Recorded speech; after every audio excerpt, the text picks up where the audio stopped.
ಚರಾಚರ ವಸ್ತುಗಳು ಮತ್ತು ಜೀವಿಗಳಲ್ಲಿ ವಿಷ್ಣು ಮಾಯೆಯಾಗಿ ನಿಂತಿರುವಂತಹ ಜಗನ್ಮಾತೆ ದುರ್ಗಾದೇವಿಯನ್ನು ನಮಿಸುತ್ತೇನೆ ನಮಿಸುತ್ತೇನೆ ನಮಿಸುತ್ತೇನೆ ಅಂತೇಳಿ ಸಪ್ತಶತಿ ಹೇಳುತ್ತೆ. ಅಂತಹ ಜಗನ್ಮಾತೆಯಾದಂಥ ದುರ್ಗಾದೇವಿಯನ್ನು ನಾವು ಸ್ತುತಿಸಿದರೆ, ಭಜಿಸಿದರೆ ನಮ್ಮ ದುರ್ಗತಿಗಳನ್ನು ತಾಯಿ ನಾಶ ಮಾಡ್ತಾಳಂತೆ. ಕೇವಲ ಬರೀ ಜಪತಪಕ್ಕೆ ನಮಗೆ ಅಷ್ಟೊಂದು ಫಲವನ್ನು ಕೊಡ್ತಕ್ಕಂಥ ತಾಯಿ ಈ ರೀತಿಯ ಸಹಸ್ರ ಚಂಡಿಕಾ ಯಾಗ ಮಾಡಿದಾಗ ಅತ್ಯಂತ ಶಕ್ತಿಶಾಲಿಯಾದಂಥ ಶಕ್ತಿ ಸಂಪನ್ನೆಯಾದಂಥ ತಾಯಿ ಮತ್ತಷ್ಟು ಫಲಗಳನ್ನು ಕೊಡುವಂಥದ್ದು ವಿಶೇಷ. ಇಂತಹ ವಿಶೇಷ ಸಂದರ್ಭ ಎಲ್ಲ ಕಾಲದಲ್ಲೂ ನಮಗೆ ಸಿಗಲ್ಲ. ದುರ್ಗಾದೇವಿ ನಮ್ಮ ಎಲ್ಲ ಕಷ್ಟಗಳನ್ನು ನಾಶ ಮಾಡ್ತಕ್ಕಂಥವಳು. ದುರ್ಗೇಂದ್ರನೇ ಹಾಗೆ, ದುರ್ಗತಿ ನಾಶಿನಿ. ಅಂತಹ ತಾಯಿ ಚಂಡಮುಂಡರನ್ನು ಸಂಹಾರ ಮಾಡಿ, ಶುಂಭ ನಿಶುಂಭರನ್ನು ಸಂಹಾರ ಮಾಡಿ, ಮಧುಕೈಟಭನನ್ನು ಸಂಹಾರ ಮಾಡಿ, ರಕ್ತಬೀಜಾಸುರನನ್ನು ಸಂಹಾರ ಮಾಡಿ, ಮಹಿಷಾಸುರನನ್ನು ಸಂಹಾರ ಮಾಡಿ ವಿಜಯಿಯಾಗಿ ವಿಜಯದಶಮಿ ದಿವಸ ಉತ್ಸವವನ್ನು ಆಚರಿಸ್ತಾಳೆ. ಅಂತಹ ಮಾತೆಗೆ ಜಪದ 10ನೇ 1 ಪಾಲು ತರ್ಪಣ, ಅದರ 10ನೇ 1 ಪಾಲು ಆಹುತಿ, ಅಂದರೆ ಹೋಮದ ಮೂಲಕ ಹವಿಸ್ಸನ್ನು ಕೊಡ್ತಕ್ಕಂಥದ್ದು. ಇದು ವಿಶೇಷ ಕಾರ್ಯಕ್ರಮ. ಹಾಲು, ಕೇಸರಿ ಮತ್ತಿತರ ದ್ರವ್ಯಗಳಿಂದ ತಾಯಿಗೆ ತರ್ಪಣವನ್ನು ಕೊಡ್ತಾರೆ. ಹಾಗೆ ಹೋಮಕುಂಡದಲ್ಲಿ ಬೆಲ್ಲದ ಅನ್ನ, ಗುಡಾನ್ನವನ್ನು ಚೆರುವಾಗಿ ಆ ತಾಯಿಗೆ ಹಿಡಿ ಪ್ರಮಾಣದಲ್ಲಿ ಸಮರ್ಪಣೆ ಮಾಡಬೇಕು ಅಂತೇಳಿ ಶಾಸ್ತ್ರ ಇದೆ.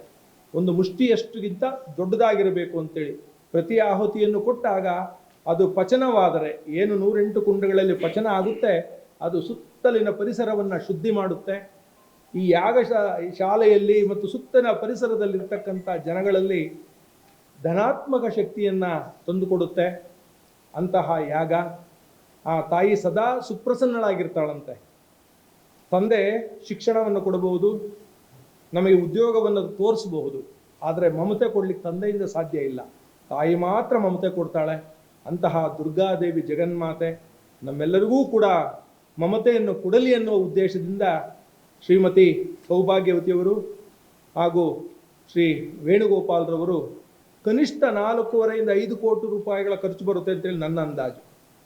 ಇಷ್ಟು ಹಣವನ್ನು ವ್ಯಯ ಮಾಡಿ ಒಳ್ಳೆಯ ಮಹೋನ್ನತವಾದಂಥ ಧರ್ಮ ಕಾರ್ಯವನ್ನು ನಿಸ್ವಾರ್ಥದಿಂದ ಮಾಡ್ತಿದ್ದಾರೆ. ಅವ್ರು ಹೇಳಿದ್ರು, ನಾನು ಚುನಾವಣೆ ನಿಲ್ಲೋ ಅಗತ್ಯ ಇಲ್ಲ ಅಂತೇಳಿ. ಅವ್ರೇನು ಇಲ್ಲೇ ಮಾಡಬೇಕಂತೇನಿಲ್ಲ, ಎಲ್ಲಿ ಬೇಕಾದರೂ ಮಾಡ್ಬೋದಿತ್ತು. ಆದರೆ ಹುಟ್ಟಿದ ಊರು, ನಮಗೆಲ್ರಿಗೂ ಪುಣ್ಯ ಬರಲಿ, ನಾವೆಲ್ಲರೂ ಅದರಲ್ಲಿ ಭಾಗಿಯಾಗಲಿ ಅನ್ನುವ ಒಂದು ವಿಶೇಷವಾದ ಆಸ್ಥೆಯಿಂದ ನಮ್ಮನ್ನೆಲ್ಲರೂ ಇಲ್ಲಿ ಸೇರಿಸಿ ಯಾಗದ ಫಲವನ್ನು ಪಡೀರಿ ಅಂತ ಹೇಳ್ತಿದ್ದಾರೆ. ನಾವಂತೂ ವೈಯಕ್ತಿಕವಾಗಿ ಮಾಡಲಿಕ್ಕಾಗಲ್ಲ.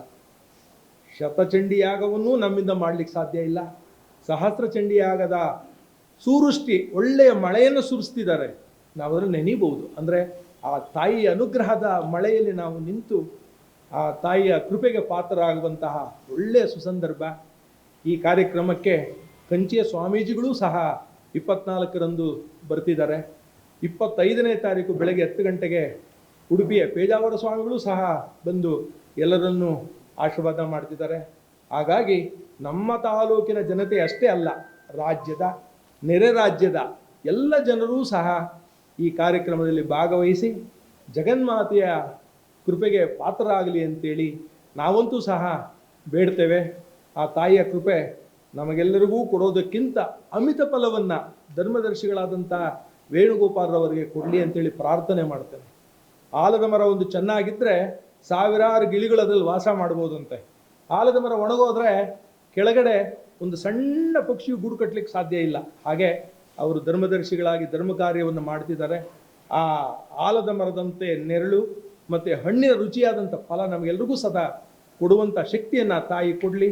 ಮುಂದಿನ ದಿನಗಳಲ್ಲಿ ಲಕ್ಷಾವರ್ತಿ ಚಂಡಿಕಾ ಯಾಗವನ್ನು ಮಾಡುವ ಶಕ್ತಿಯನ್ನು ಅವರು ಕೊಡಲಿ ಅಂತೇಳಿ ಆ ಜಗನ್ಮಾತೆಯನ್ನು ಪ್ರಾರ್ಥಿಸಿ ನನ್ನ ಮಾತಿಗೆ ವಿರಾಮವನ್ನು